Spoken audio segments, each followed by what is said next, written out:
and we will get started. Okay, thank you so much for joining me for this day's burst of innovation.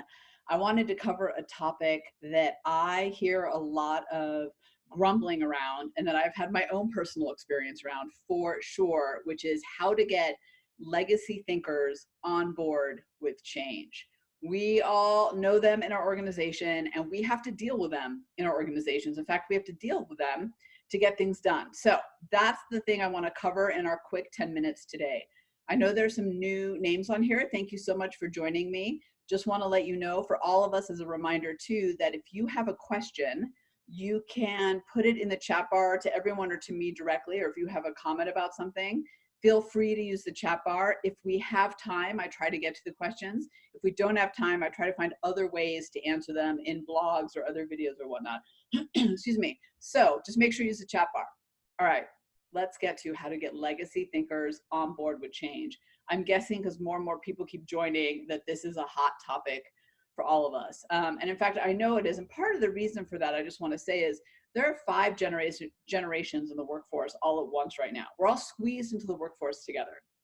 And that's awesome because it means diversity of thinking. But what that also means is you've got a set of people who have been there, done that, who have already kind of gone through the cycles. They have a lot of years and a lot of experience. And unfortunately, they tend to turn into the legacy thinkers that feel like they're holding the rest of us back. So I want to give you 4 things to do and think about to help you get those legacy thinkers on board with change, because you know who they are, right? They show up as things like, well, that's how we always do it, Tamara. So, right, there's even no kind of because I said so. It almost feels like you're talking to a parent. Or it's like they're reliving their glory days all the time of, back in 1995 when I did this. And you're thinking, yeah, but it's 2020 and things have changed a lot. Or I think the worst of it is the legacy thinkers who shut everything down because it means change, right? It means doing it new. So I want you to think about those people in your world and how they react to you. I think that's how we experience them, is constantly hitting a brick wall in one way or another. So I'm going to give you 4 ways or things to do to help you get those legacy thinkers on board with that change and the innovation that you're trying to make happen. Here's the first one. I want you to think about having a little bit of empathy. I know, right? Easier said than done. But here's the thing. Put yourself in their shoes for a minute. They're over there, they've had 30 plus years of experience, or they've had success and a track record in something that they've done. And we're coming in and we're saying, nope, we want to blow up everything and do it totally different. Everything that used to happen is irrelevant. Think for a minute, if you were in their shoes, how that would come across. Think about how that would feel, right? So I think the first step in getting legacy thinkers on board is actually to have a little empathy. And I know they're frustrating, and I know they're annoying, and I know they feel like they're a brick wall, but they have been there, done that. And we're coming in and we're saying everything you're doing is irrelevant. Got to shake it up. Now it's time for change. I'm not saying that's not true. It's time for change. But hey, right, in their shoes, their relevancy is on thin ice. So have a little bit of empathy. Start the conversations with them from the place of recognizing, like, hey, this is probably a little bit hard for them too, because everything that they've done, that slate is being wiped clean for new stuff. So the first tool or mindset I want you to give is empathy. The second one I want you to think about, or the thing I want you to do, is actually to honor the work they've done. I know, crazy, right? Like here I am saying, we've got to change, we've got to innovate, but I want you to recognize that what they did is what got us to the place we are today.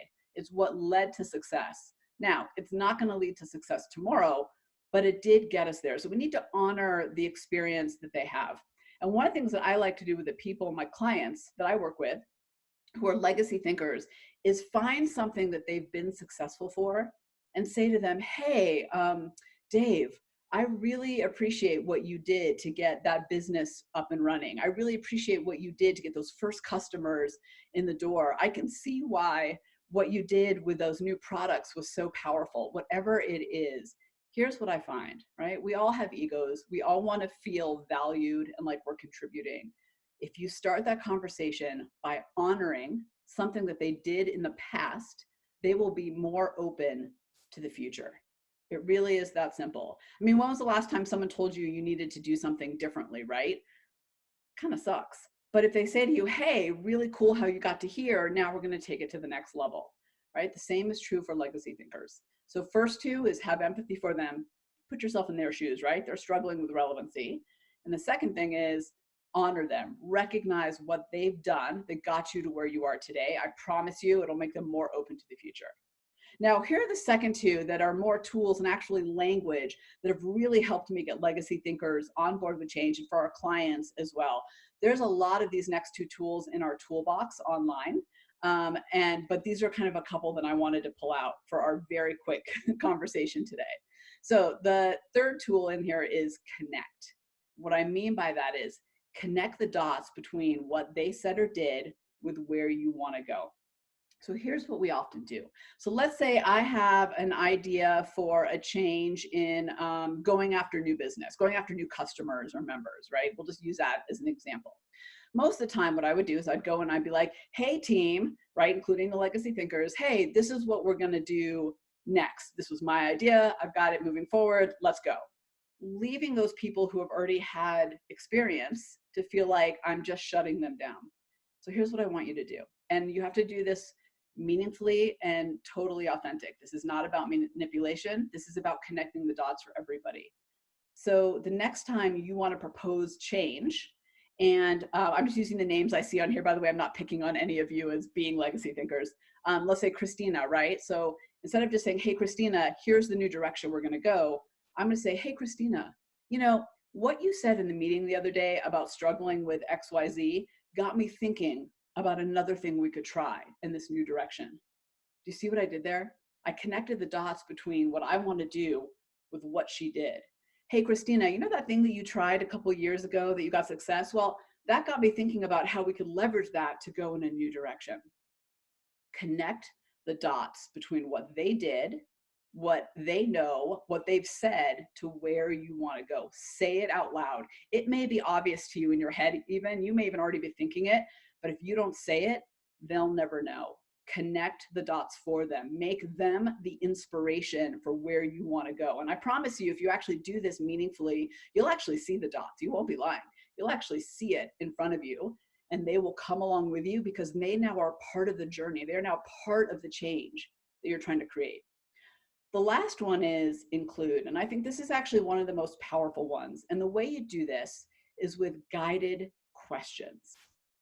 So here's how I want you to think about this. We need to recognize what happened in the past. We know we're going to get shut down a little bit. Well, that's not the way we do it. We tried that in 1985 and it didn't work, right? You get all of that all the time. Well, so-and-so did that and it failed, or we thought about that and decided not to because. When you get those kind of things, guided questions back are the best way to move them into change and to change the conversation. So let me give you an example. So let's say Dave says to me, yeah, Tamara, no, we're not going to do that. We tried that before and it didn't work. So my question isn't going to be like, oh, well, this is different, so moving on. Actually, that's more of a statement. I tend to speak in declarative tones. Instead, you're going to say to him, okay, Dave, well, why didn't that work then? Right? You're setting that, you're putting it into context of then in the past. Let them tell you. And then you might ask them, well, what's changed since then that might make this work now? Guided questions. How do you think we would make this work now? All right, Dave, if it didn't work in the past, totally get it.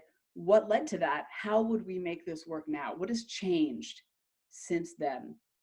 Get their wheels turning about the change you're experiencing. What would we, okay, Ryan, what would we do differently this time? Do you see what I'm doing there with the guided questions? You are setting the framework for, I hear you that didn't work, you shut it down, whatever, but let's talk about why it didn't work then so that we avoid those holes and gaps and challenges now. But more importantly, hey, what has changed that would make it work now? What can we do differently to make it work now? So I tried this the other day. I was having a conversation with someone and they were shutting down everything I was saying. And I was getting so frustrated. I went into fight or flight and I'm like getting sweaty and hot. I just want to reach across the table and shake them and be like, don't you see it? But they kept saying, well, we did that and it didn't work. Well, here's why. Well, it's never going to happen, blah, blah, blah. So finally I said, okay, I hear you. It didn't work. That's important to understand. What would you have done differently? And then they started, and I said, okay, well, given the variables now, what would you do differently now?